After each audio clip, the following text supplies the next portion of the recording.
গাছের কোন অবস্থাতে গিয়ে গাছের রিপোর্ট করতে হয় এবং সেটা কিভাবে রিপোর্টিং করবেন, কি খাবার দেবেন, সেই সবকিছু নিয়ে আজকের এই ভিডিওটা।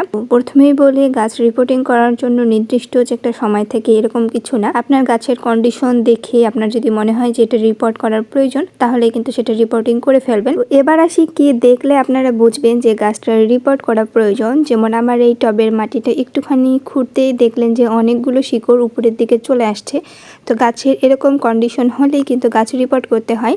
গাছের এই অতিরিক্ত যে শিকড় আসার ব্যাপারটা, এটাকে বলে রুট বার্ন। আর এই রুট বার্ন হলেই কিন্তু গাছ রিপোর্ট করতে হয়। এখানে অতিরিক্ত যে রুটগুলো দেখতেছেন, এগুলো এভাবে ছাঁটাই করলে কিন্তু গাছ নতুন উদ্দীপনায় আরো সুন্দরভাবে বেড়ে উঠবে। তবে এতে ভয় পাওয়ার কিছু নেই যে গাছ মরে যাবে। তবে অবশ্যই আপনাদেরকে দেখে বুঝতে হবে যে কতটুকু শিকড় কাটা প্রয়োজন। অতিরিক্ত রুট আসার ফলে কিন্তু গাছটা সঠিকভাবে তার খাদ্যটা গ্রহণ করতে পারে না এবং গাছে ফুল এবং ফলের সংখ্যাও কমে যায়, সাথে গাছের বৃদ্ধিটাও অনেকটা কমে যায়। সঠিক সময় এবং সঠিকভাবে রিপোর্টিং করাটা আসলে অনেক গুরুত্বপূর্ণ একটা বিষয় যে কোনো গাছের জন্য। বেলি ফুলের এই গাছটা রিপোর্ট করার জন্য আমি এখানে নিয়েছি 50% গোবরের মাটি এবং 50% পুরাতন টবের মাটি, যেটা আমি ঝুরঝুরে করে নিয়েছি। সাথে এখানে আরো নিয়েছি 1 মুঠ সরিষার খোল এবং 1 মুঠ ডিমের খোসার গুঁড়ো। সবগুলো মাটির সঙ্গে ভালো করে মিশিয়ে তবেই আমি গাছটা এখানে লাগিয়ে দিচ্ছি।